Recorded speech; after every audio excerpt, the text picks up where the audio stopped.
Finally then, leads me to my third objective tonight, which is to pay tribute on behalf of everyone here, sir, to you for your leadership as President of the BITC, a role which you have occupied for 25 years. You have led us with unwavering vision, coupled with a genuine belief that businesses can actually make a difference. You understand implicitly that we all have to be ambitious and brave to deliver real change, and that we have to set bold targets without perhaps always knowing all the answers.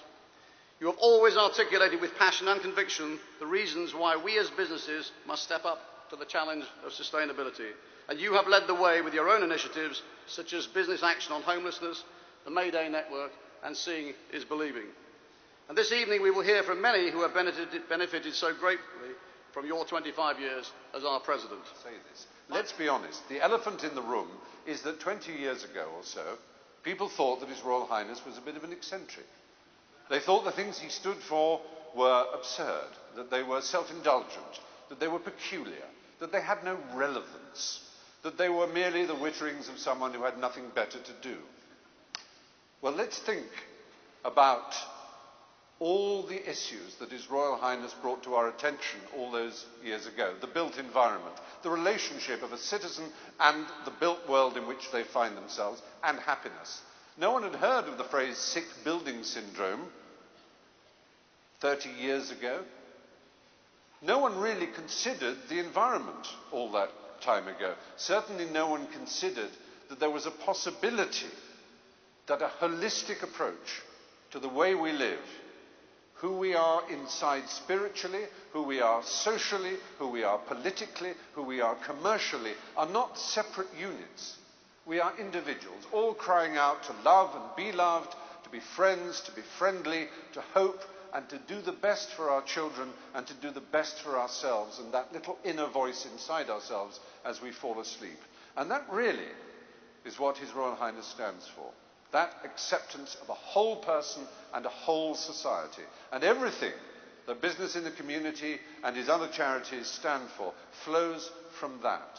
And the achievements of it have been simply, in my view, astonishing. And I think, forget, if you like, what he has said. Just picture for a moment what a Prince of Wales might have been if they hadn't had His Royal Highness's own very particular sense. They might just have got on with all the typical things you might imagine someone born into the blood royal might get on with. Bit of horse racing here, bit of military this, there, bit of handshaking. They wouldn't have bothered. Does anybody seriously believe that His Royal Highness gains personally from this so-called meddling that he does? No. In fact, if anything, he has to put up with a great deal of criticism and a great deal of misunderstanding.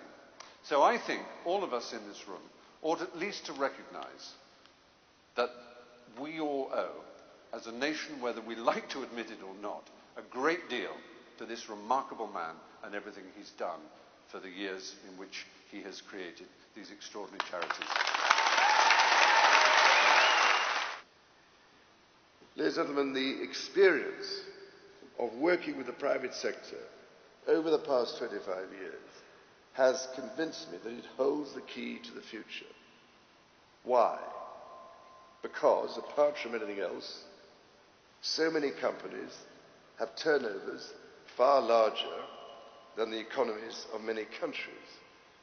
They increasingly control what is left of our water, our agricultural produce, our fish stocks, our trees and forests, and the source of our energy and fuel. And because of the immense and frightening challenges we face in terms of the currently unsustainable and dangerous pressures on nature's vital ecosystems, in other words, nature's own economy or natural capital, the previously convenient situation has changed dramatically to the point where the private sector must now shoulder a burden of responsibility it has never had for the continued protection and enhancement of those ecosystems, without which there will be no future business.